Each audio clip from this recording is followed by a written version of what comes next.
May isang gabi na ayaw ko nang balikan.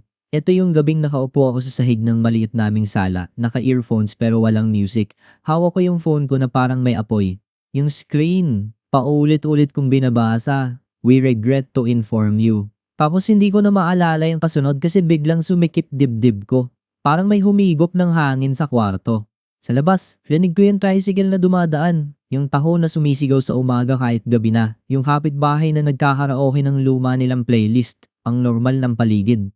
Pero ako, parang may pumutok sa loob.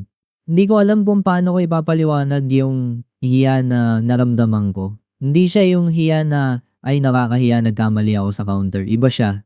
Yung hiya na parang tinanggalan ka ng pangalan tapos ikaw pa yung pumirma. Yung hiya na parang lahat ng effort mo, lahat ng konting tiis na lang, naging alikabok sa dulo ng araw. Ang mas masakit, hindi lang to tungkol sa med school. Ito yung pakiramdam na may something sa akin na kulang. Na kahit anong aral, kahit anong gising ng madaling araw, hindi pa rin ako sapat. Kaya ko to sinusulat kasi hanggang ngayon dala ko pa rin. Kasi akala ko kapag rejected ka, parang movie lang. Iiyak ka isang gabi, tapos next scene, may glow up ka na, may acceptance letter ka na sa ibang school, tapos happy ending. Hindi ganon. Sa totoong buhay, paggising mo kinabukasan, andun pa rin yung email, andun pa rin yung tanong na, ano na ngayon? Andun pa rin yung mga tao na hindi pa alam, pero sure ka na mararamdaman nila kahit hindi mo sabihin. Hindi ako galing sa pamilya na mayaman, hindi rin kami sobrang hirap na wala talagang makain, pero alam mo yung buhay na bawat bayad may katapat na kwenta. Yung kapag bibili ka ng bagong sapatos, may kasunod na, sige pero next month na muna tayo mag-grocery ng extra. May tindahan si mama dati na maliit lang, halo-halo, bigas, sardinas, load. Si papa driver dati kung ano-ano na rin. Ngayon pa sideline-sideline, minsan construction, minsan delivery, depende. Ako yung panganay, yung unang sinabihan na ikaw ang pag-asa. Yung laging inaasahan na magiging una sa pamilya na doktor. Hindi nila sinasabing pressure, pero ramdam mo sa bawat tanong na kumusta application mo at kailan interview at magkano na naman bayad sa requirements. College pa lang, yun na yung direksyon. Nag-pre-med ako, hindi ko na lang sasabihin yung course kasi baka masyadong halata, pero typical, mga subjects na puro memorize, labs na amoy formalin, group work na ikaw lagi tagabuhat kasi gusto mong perfect. Yung tipong kahit may lagnat ka, papasok ka pa rin kasi sayang attendance. Nakakainis talaga sa akin yung groupmate na laging late. Yung magchat-chat lang pag tapos na yung trabaho tapos maglalagay ng thank you guys na parang nag-ambag. Pero kinikimkim ko lang kasi ayoko ng gulo. Tahimik akong tao sa personal. Mas madaldal lang ako sa isip. Routine ko noon parang naka-program. Gising 4:30 AM kung may exam week. Kape na 3-in-1. Minsan black kung may budget. Minsan yung libre sa pantry ng org. Aral sa jeep. Aral sa hallway. Aral sa library na malamig at amoy lumang libro. Pag-uwi, tutulong magugas ng pinggan. Tapos balik aral ulit. Sundays, church kami. Hindi kami yung sobrang active na may position pero nagsisimba kami, nagdadasal. May face ako na every night na grocery ako kahit pagod.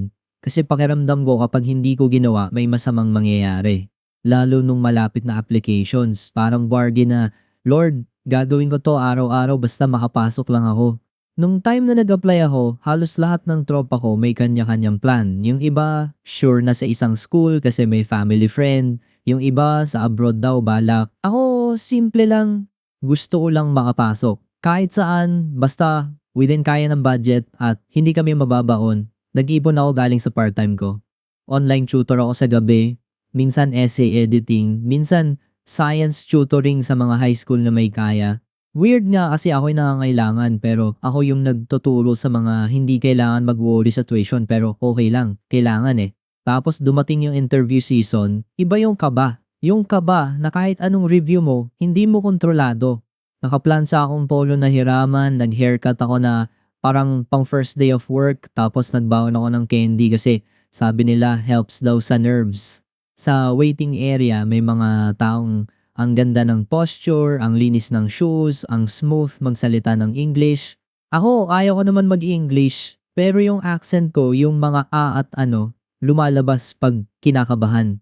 Tapos may tanong na, why do you want to be a doctor? Na sobrang simple, pero pag sinabi mong to help people parang ang generic. Pero totoo naman, hindi ko alam paano gawing unique yung totoo. After ng interviews, yung waiting ang pumatay sa akin. Everyday, paggising ko, check email. Pagkain, check email. Kahit nasa jeep ako pa uwi, check email. Laging may kaba pag may notification. Minsan, Lazada lang. Minsan, spam. Minsan, class announcement. Yung utak ko, laging naka-ready masaktan. Sa bahay, hindi ko sinasabi yung buong nararamdaman ko. Si mama, supportive siya pero may halo talagang takot. Like, anak, kaya mo yan. Tapos biglang pero kung hindi man, okay lang, may ibang paraan. Yung okay lang niya, hindi siya okay lang na relaxed. Okay lang na nagpipigil ng iyak. Si papa mas tahimik. Pero pag nag-uusap siya sa kapitbahay, naririnig ko minsan magdo-doktor yan. Sinasabi niya na parang statement, hindi hope.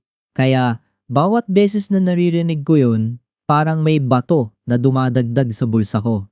Tapos eto na, yung gabi na dumating yung email, hindi dramatic yung delivery, walang music, walang slow motion. Nasa kwarto lang ako, naka-electric fan, pawis kasi brownout kanina, tapos nag-load yung inbox. Isang line, application status update. Napatayo ako, tapos naupo ulit, tapos tumayo ulit. Parang hindi ko alam saan nilalagay katawan ko. Pag open ko, yan na. Rejected. Hindi waitlist. Hindi we will consider. Straight up. Rejected. Ang unang naisip ko, hindi sayang pangarap. Ang unang naisip ko, paano ko sasabihin sa kanila. Ang second, ano na gagawin ko bukas. Ang third, bakit ako ganito? I cried pero hindi yung loud. Yung umiiyak ka pero ayaw mo marinig ng kapitbahay, ayaw mo marinig ng magulang mo. Yung iyak na pinipigilan mo hanggang sumakit pa nga mo. Tapos biglang may urge ako na mag-delete ng email parang kapag nawala, hindi totoo. Pero hindi ko ginawa kasi mas lalo akong matatakot. Parang proof na may nangyari talaga. Kinabukasan, nagising akong parang may hangover pero wala naman akong inom. Sa breakfast, tahimik ako. Si mama nagtanong, may balita na ba? Ang sagot ko, wala pa. Yun yung unang kasinungalingan. Hindi ako proud doon. Pero sa moment na yun, hindi ko kaya. Parang pag sinabi ko, may sasalubong na tingin na hindi ko kakayanin. Yung tingin na may halo na sayang, bakit at ano na.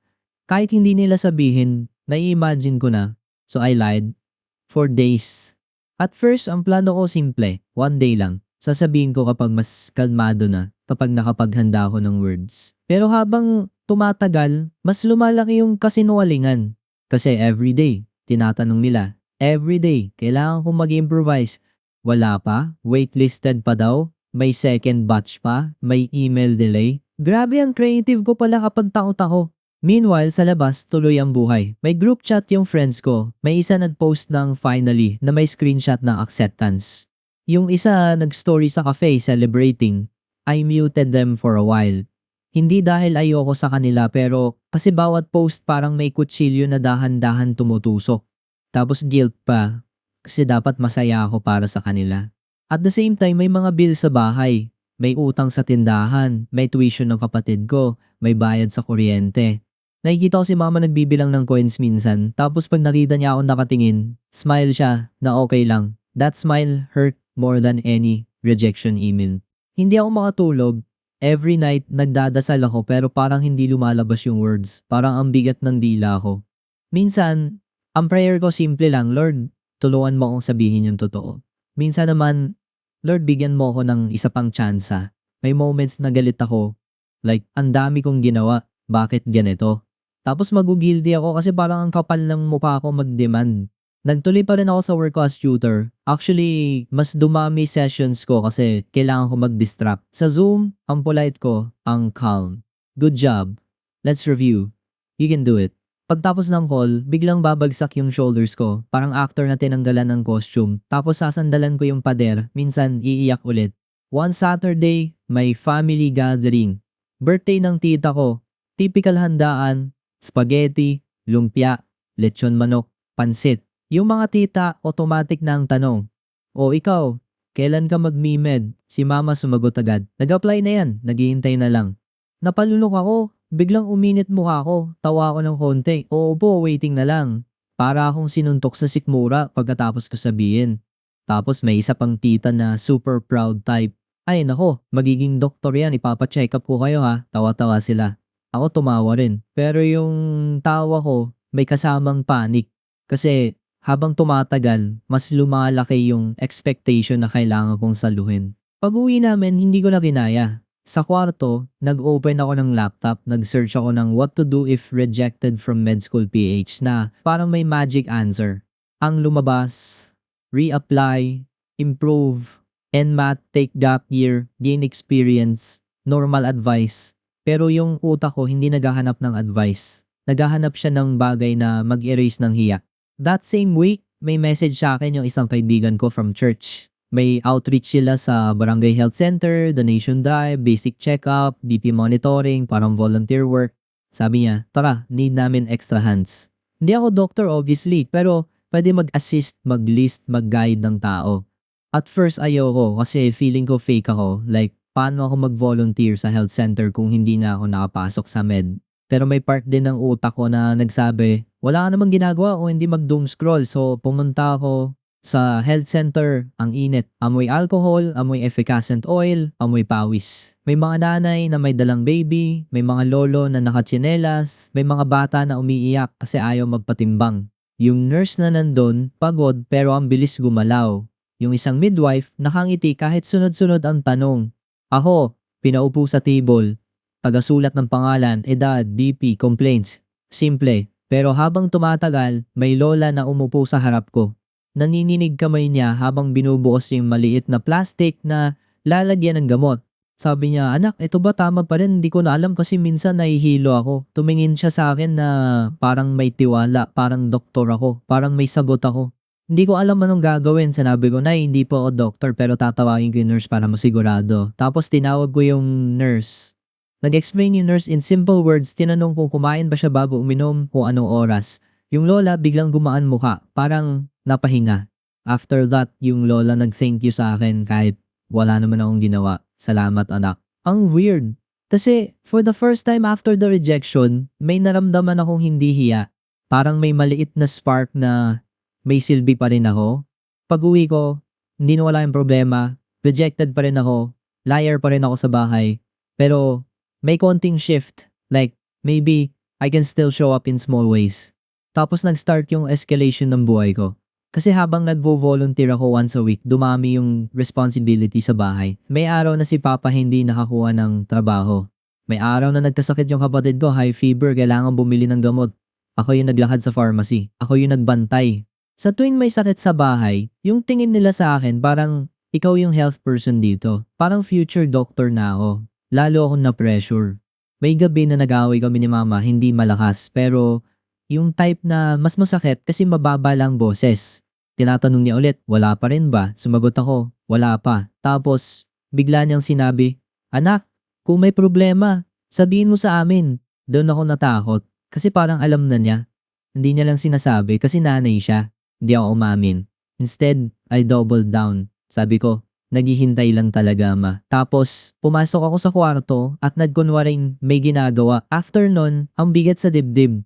Kasi, hindi na lang ako nagsisinungaling sa family, nagsisinungaling na ako sa taong pinaka-concern sa akin. May isa akong close friend from college na nagtanong, bro, kamusta? May result ka na? Gusto ko sana magsabi ng totoo, pero nagpanik ako. Sabi ko, waitlisted ba? Sabi niya, okay, kaya yan. Tapos nag-send siya ng screenshot ng acceptance niya. Ikaw sunod. I stared at that message for a long time. Hindi ko siya makongratulate agad. Not because I was bitter, but because I was drowning. Eventually, nag-reply ako, congrats, deserve mo yan, totoo naman. Pero after that, I turned off my phone and sat on the floor again. Same spot, same sahig, parang circular. Yung tutoring ko, dumadami, pero hindi pa rin enough. Kasi may mga days na walang booking, may mga days na late magbayad. Yung savings ko, unti-unti na uubos dahil sa bahay. And then may araw na si Papa nag-mention na may umutang sa kanya para sa motor repair. Tapos nagalit si Mama kasi sabi niya, paano na tayo? Tapos tahimik lang si Papa, nakatungo. I wanted to scream that I was rejected. Na kaya ako dapat mag-focus sa reapply, sa review, sa NMAT, sa interview prep. Pero paano mo gagawin yun kung kailangan mo ring magbayad ng bigas? So I kept quiet, I kept working, I kept lying, I kept praying, pero parang kulang. May isang Sunday after Mass, nilapitan kami ng isang older couple friends ng parents ko.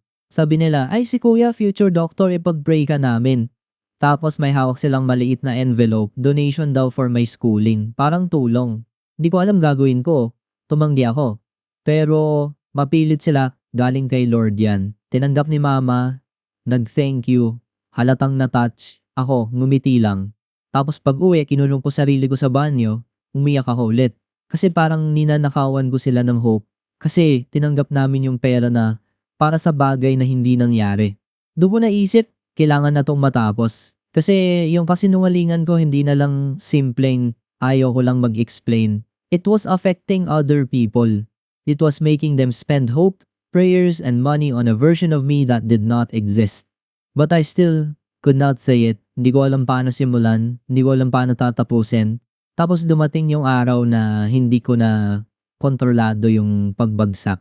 May dumating na sulat, physical, hindi email, hindi chat. Sulat sa sobre, galing sa courier, in-address sa pangalan ko. Hindi ko alam bakit may sulat pa ngayon pero nangyari. Si mama ang unang nakakuha, tinawag niya ako. Anak, may letter ka. Nanlamig ako. Kasi in my head, I was like, please, wag. I took it with shaky hands. Binuksan ko. Inside, may printed notice, parang follow up lang sana pero yung keyword, nandun na naman, regret, not accepted, tapos may date, may signature, formal yung style. Hindi ko alam bakit may physical copy, maybe because of some mailing preference or whatever, pero nandun na, in front of my mother. Hindi ko na kayang itago.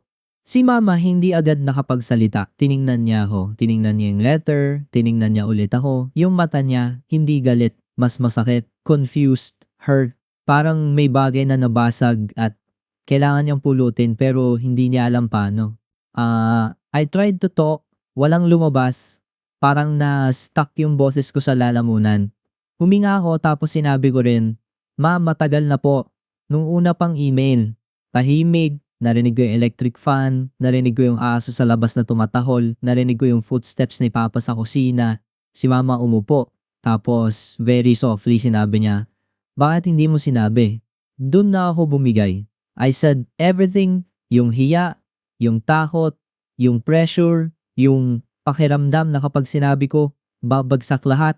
Sabi ko, ayoko kayong ma-disappoint. Sabi ko, ayoko marinig yung mga tao. Sabi ko, akala ko kaya ko ayusin, pero lalo lang lumala. Si Papa pumasok. Nakita niya si Mama umiiyak, nakita niya yung letter. Tiningnan niya ako, I expected anger, I expected sermon, pero ang sinabi niya lang, anak, isang word, pero ang bigat. Nag-away kami, pero hindi yung sigawan. Yung mas masakit na quiet conversation na may singhot, may luha, may long pause. Si Mama hurt kasi nagsinungaling ako. Si Papa, hurt kasi hindi niya naprotektahan yung pangarap ko. Ako, hurt kasi I did not know how to be human when I failed. That night, yun yung cold open ko in real life. Nasa sala ako ulit, nakaupo sa sahig. Pero this time, hindi ako mag-isa. Nandun si Mama sa sofa, hawak niya yung rosary niya. Si Papa, nasa dining table, nakatingin sa wall. Parang nag-iisip, hindi kami nag-uusap. Pero yung silence, iba. Hindi siya secret silence. It was shared. It was heavy, but honest. I wanted to disappear. I wanted to run outside and just walk hanggang mapagod. Pero I stayed kasi wala na akong itatago.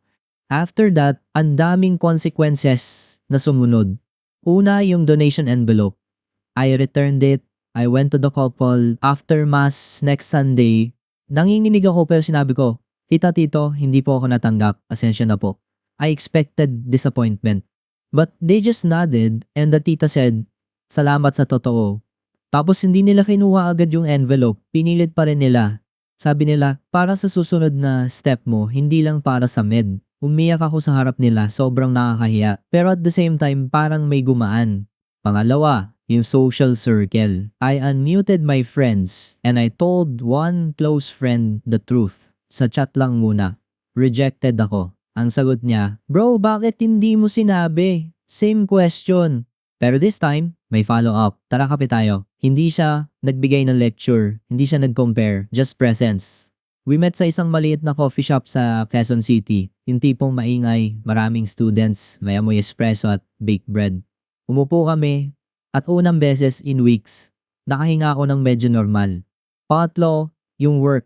I kept tutoring, but I also applied for a job na related sa health, kahit hindi doctor. May opening sa clinic as assistant, admin, patient coordinator, basic stuff. Hindi glamorous. Hindi ito yung white coat na pinangarap ko. Pero it was something. Eventually, may maliit na clinic na tumanggap sa akin part-time. I helped with intake forms, scheduling, calling patients, organizing labs, assisting nurses in simple tasks that I was allowed to do. Sa totoo lang, noong una, parang insulto sa ego ko. Parang eto lang ba? Pero pagkatapos ng ilang araw, na-realize ko, this is real. This is what healthcare looks like behind the scenes. Hindi siya puro heroic moments. Madalas, paperwork, patience, and listening. Fourth, yung volunteer work. I kept going back sa barangay health center. Hindi dahil gusto kong patunayan na pwede pa ako, but because it grounded me. When you are rejected, your world becomes small, just you and your shame. Sa health center, your world becomes other people's needs. It does not erase your pain, but it puts it in context. May isang incident na hindi ko makalimutan. Isang bagyo noon, yung typical na malakas ulan, baha sa ilang kalsada, sirang bubong sa ibang bahay. After ng bagyo, dumami ang pumunta sa health center, may sugat, may lagnat, may cough, may isang batang lalaki, siguro mga siyam, may sugat sa paa, natapakan daw bubog habang naglilinis. Umiiyak siya pero pilit matapang. Yung nanay niya, pagod na pagod, halatang hindi natulog. Habang inaasikaso sila ng nurse, tinulungan ko lang maghanap ng gauze, maghanap ng forms, mag-guide sa pila. Simple. Pero nung tumingin yung bata sa akin, nakita ko yung takot na hindi niya masabi. Parang yung takot ko rin. At weirdly, hindi ako nahiya. Hindi ako nag-feel na impostor. I felt present. I felt useful. That night, pag uwi ko, hindi na ako umiyak dahil sa rejection. Umiyak ako dahil sa relief na kahit paano, may part pa rin sa akin na gumagana, na hindi ako totally broken. Pero, hindi ito naging smooth after that. May mga araw pa rin na sising-sisi ako. May mga araw na nakikita ko yung post ng batchmates ko na naka-scrubs na, tapos ako nasa clinic desk, nag-stapler ng papers. May mga araw na nagdududa ako kung mag-reapply pa ba. Kasi reapplying means risking rejection again, risking more money spent, risking more time. At sa bahay, may tension pa rin minsan. Si mama, mas maingat na siya magtanong. Si papa, minsan, nag-aabot ng extra pamasahe without words. Yung kapatid ko, nagtanong isang gabi, Kuya, doktor ka pa rin ba balang araw?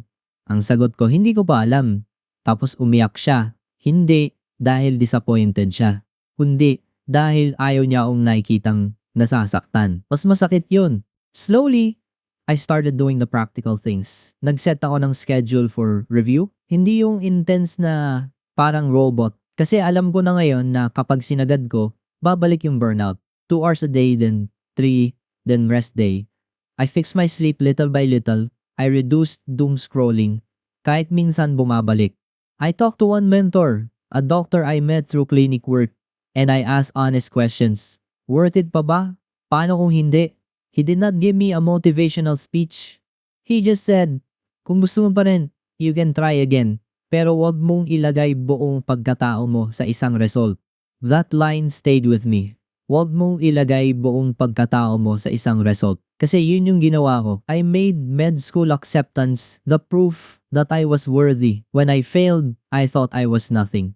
One evening, I went to church alone. Not Sunday, not mass. Just quiet. Umupo ako sa likod. May ilang tao lang, mga nagdadasal. Yung iba, umiiyak din. I stared at the altar and tried to pray. Hindi ako magaling mag-pray ng malalim. I do not have fancy words. So I said something simple in my head.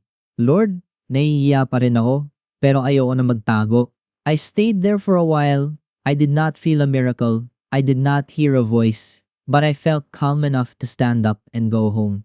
The emotional climax that I promised myself, yung moment na akala ko katapusan na, hindi pala isang dramatic scene. It was a series of small moments where I chose honesty over hiding. Like telling my parents the truth, even if it hurt. Like returning the envelope, even if it embarrassed me. Like answering my sibling, di ko pa alam, instead of pretending. Like going to work, even when it felt humiliating.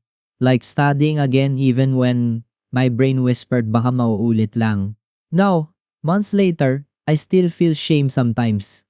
Hindi ko ipagkakaila, shame is stubborn. It sits quietly until you see someone else's success, until you hear a tita say doktor, until you open your inbox and your stomach drops. But I also learned something I did not expect. Being rejected did not only take something from me, it also exposed parts of me that were fragile and parts that were real.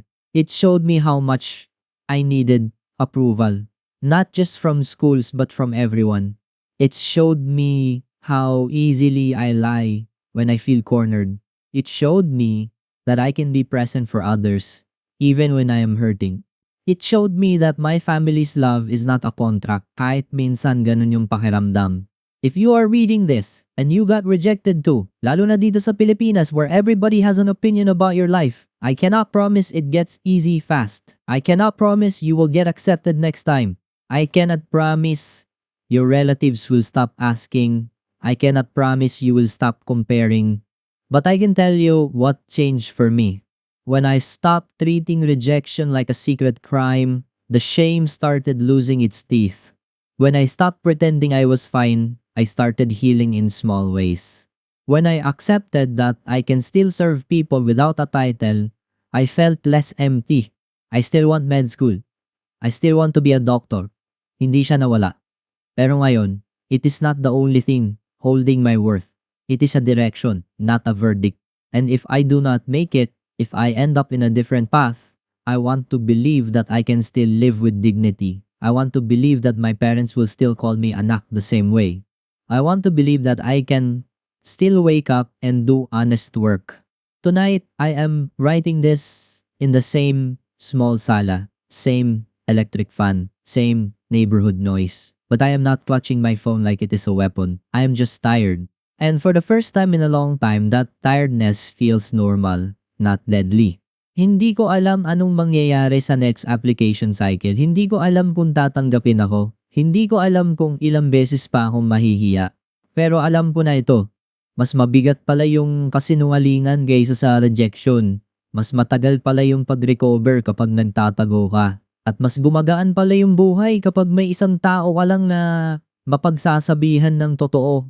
Kung may lesson man, hindi siya yung never give up na pang poster. Mas simple. Kapag bumagsak ka, huwag mong iwan sarili mo sa sahig. Tumayo ka kahit mabagal. Humingi ka ng tulong kahit nakakahiya. At kung magpapatuloy ka, gawin mo kasi gusto mo pa rin, hindi kasi natatakot ka sa sasabihin ng iba. Yun lang. Salamat kung umabot ka dito. The end. Thank you for watching this video. Don't forget to come back tomorrow for more stories. Once again, I'm Lechon, and I'll see you next time.